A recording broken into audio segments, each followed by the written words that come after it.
friends, and welcome to my bullet journal setup for 2021. So, Happy New Year, everybody. I think we can all agree that we're ready to put 2020 behind us, so I'm super excited to be starting fresh with a new journal for the new year. So, for 2021, I decided to go with the A5 Floral Sunset Dot Grid notebook from Archer and Olive. I will have this exact journal linked below so you guys can check it out, as well as any other supplies that I will be using. I also thought it'd be interesting to compare my 2020 journal to this one because this one is a lot smaller. I think I had like the B5 size, so I just thought it would be interesting to compare. But yeah, this is the journal that I'm using for this year, and I'm super excited to start using it. So, of course, with any new journal, we have to write our name in, and I wrote my name. I did some washi tape and some stickers that I got. These stickers are actually from Sticky Club, which is like an online sticker stationery subscription service. So, I will have them linked below as well if you want to check it out. I think they do sell sticker sets just like individually without the subscription, so definitely would recommend checking it out. I'm super impressed with them so far. I only have 2 months, but I love it so much already.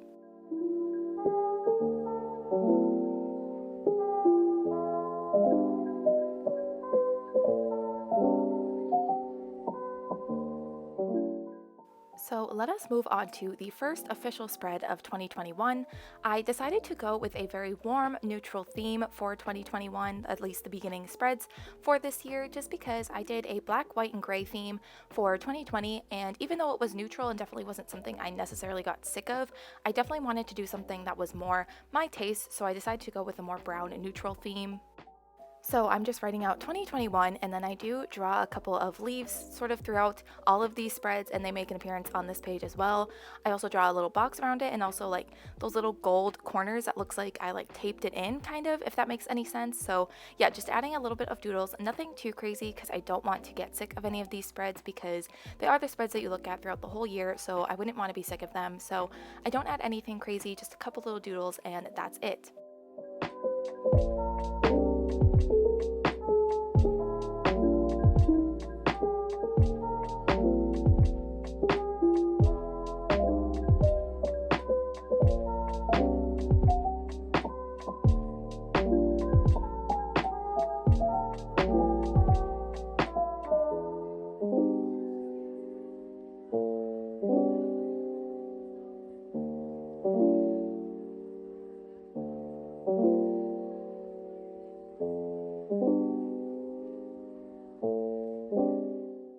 So now we are moving on to the spread that is really helpful, but also one of the ones I was dreading the most, and that is my year at a glance spread.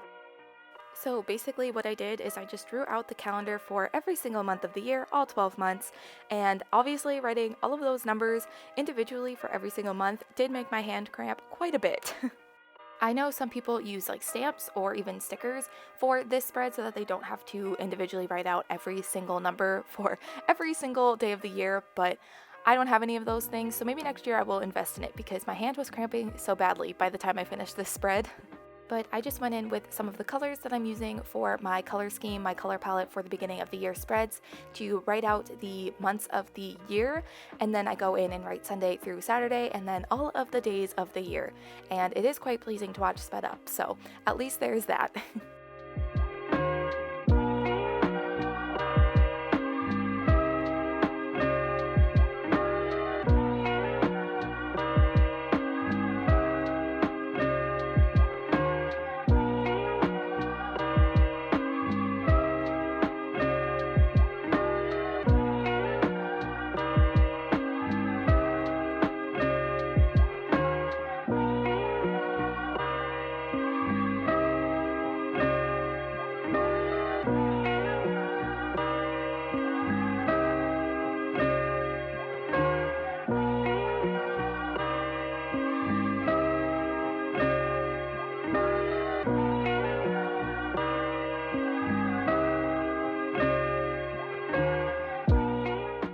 So the spread is a bit plain because I haven't gone in and added any important dates or anything yet, but I decided to add a couple little doodles of the leaves that I kind of used throughout these beginning of the year spreads, and that's kind of what I left it as. I will be filling it out eventually, but that is what my year at a glance spread ended up looking like.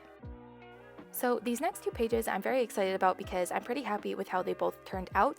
So on the left side is going to be my grid spacing sheet, and I will leave Amanda Rachel Lee's video linked below in the description because I'm sure she will explain it better than I will be able to.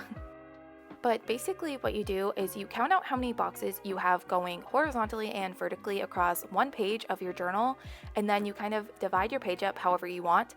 I did in halves, thirds, and quarters for mine, but you're just kind of dividing the page up so that you know in the future you can kind of reference this page and see how many boxes you need in order to split up future spreads, if that makes sense.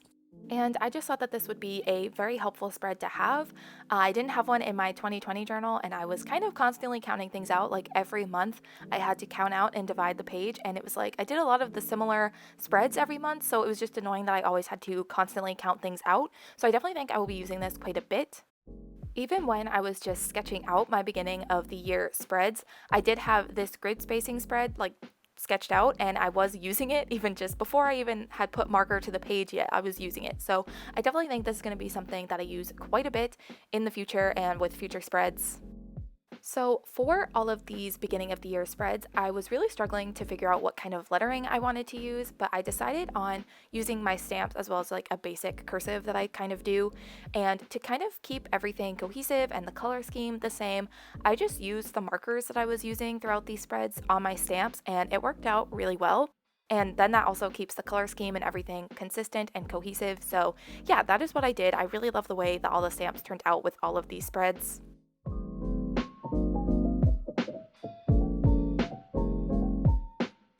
And on the right side of this page, I know a lot of people on their grid spacing page, they'll just put a quote page here, but I figured I would use up the space for something useful instead of just a quote page. So what I decided to do is kind of a content idea planner sort of situation. I decided to split the page up into 3 sections. So I have a bigger section for YouTube ideas, and then I have 2 smaller sections, one for my Bookstagram and one for my journaling Instagram, which are both linked below if you would like to check them out. But basically, the idea behind this spread was just to have a place to kind of have all of my bigger ideas for these places, for YouTube videos, and for Bookstagram and journal posts kind of all in one place. I do plan a lot of my content like online, like on Google Calendar and things like that, but any kind of big ideas that I might come up with and want to do later on in the year, I thought it would be good to have this page as a place to reference and like keep track of all of those ideas. So if I randomly think of an idea for a YouTube video or a Bookstagram post or a journal spread that I might want to do and share with everybody, I can just write it down there, and then maybe once that time comes, I can reference this page and remember that I wanted to do that. I don't know, I just thought it would be something very helpful for future content and just kind of a place to have every idea that I come up with in one spot.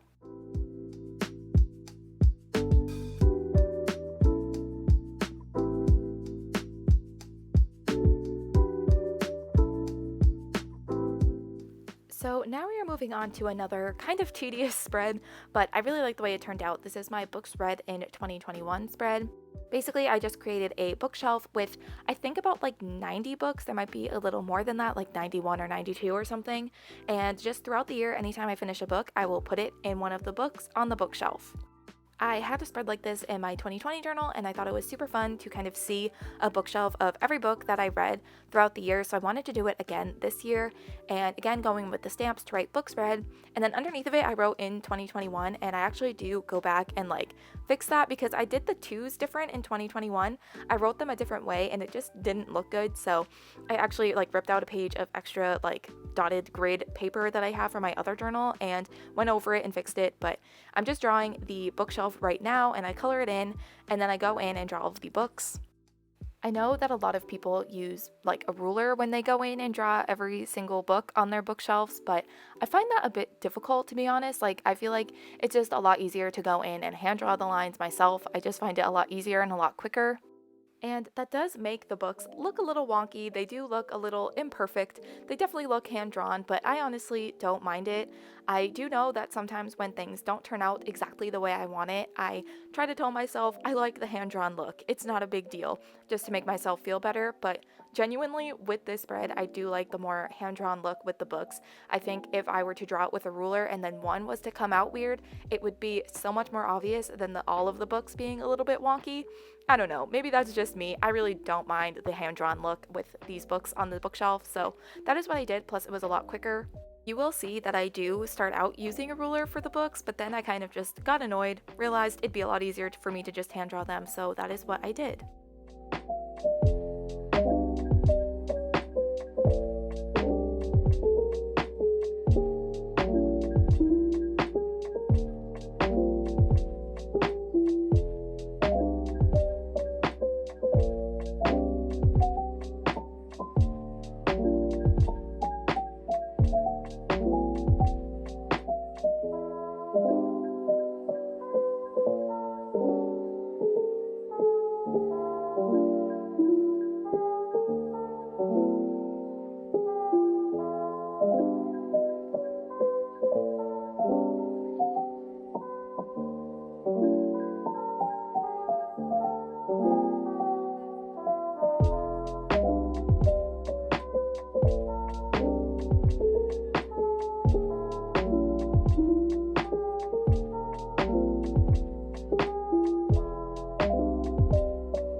So on the bottom right hand side, I actually added a key.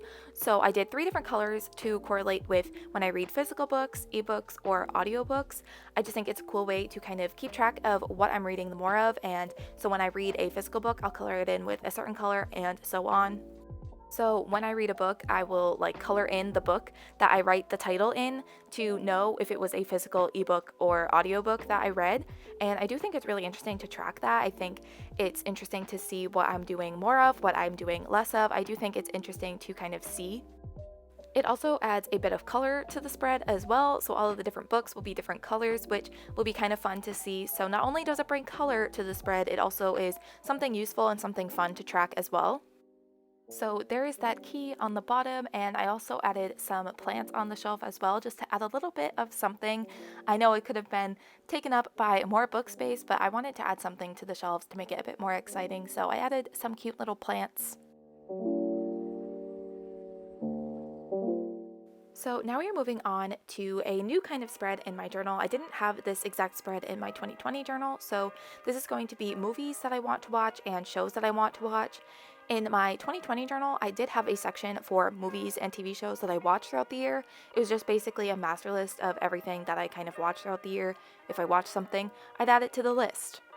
But this year I decided that I wanted to have spreads for movies that I've been wanting to watch for a while and shows that I've been wanting to watch for a while, shows I've started, shows that have been recommended to me, new shows, and there's my cat. I forgot he jumped up on my desk, but I'm leaving it in. Enjoy. I think he does that again later on. But anyway, I just wanted to have a place for movies and shows that I've been wanting to watch and kind of keep track of if I watch them or not.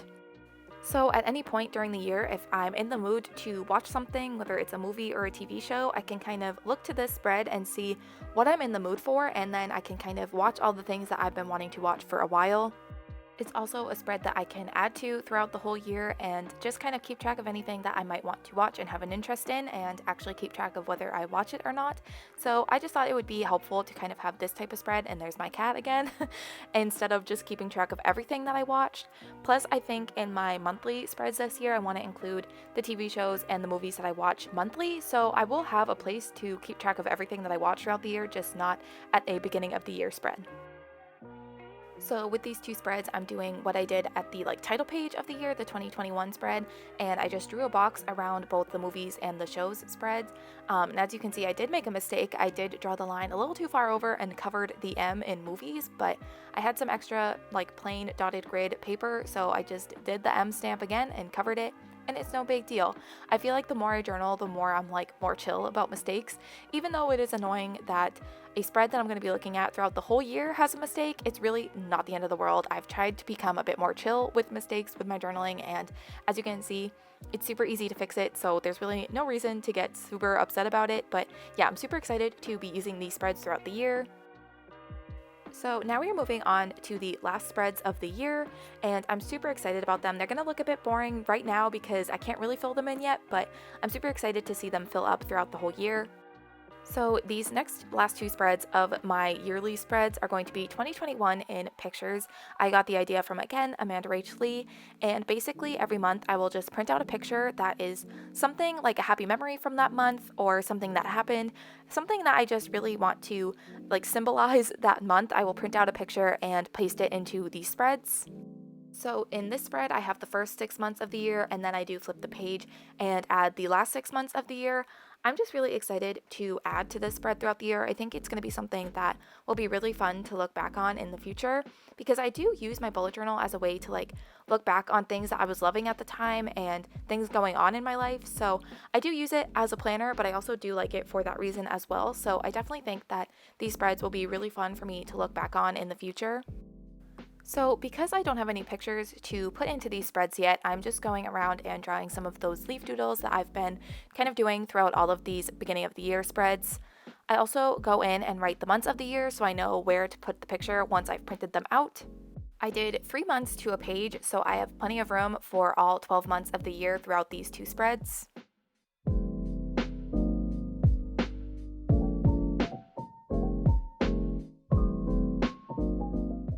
I also haven't decided exactly how I'm going to print these pictures out yet. I'd love to hear any suggestions, but I do have a little photo printer that I might use because it prints on like actual photo paper, so it'll be nice and glossy and just like a nice quality photo. But I also have this Instax printer where you can print pictures from your phone onto like Instax Polaroid film. So I might try and use that as well. I've never actually tried using it, so I'd have to figure out how it works. But I was also thinking about that because I think that that would look nice as well. We'll see what I end up doing. I'd love to hear any suggestions, but I definitely will be sharing these spreads throughout the year on my journaling Instagram. So if you want to see the way it's starting to look throughout the year, I definitely would follow me there if you would like. But I'm just really excited to see these spreads start to fill up throughout the year.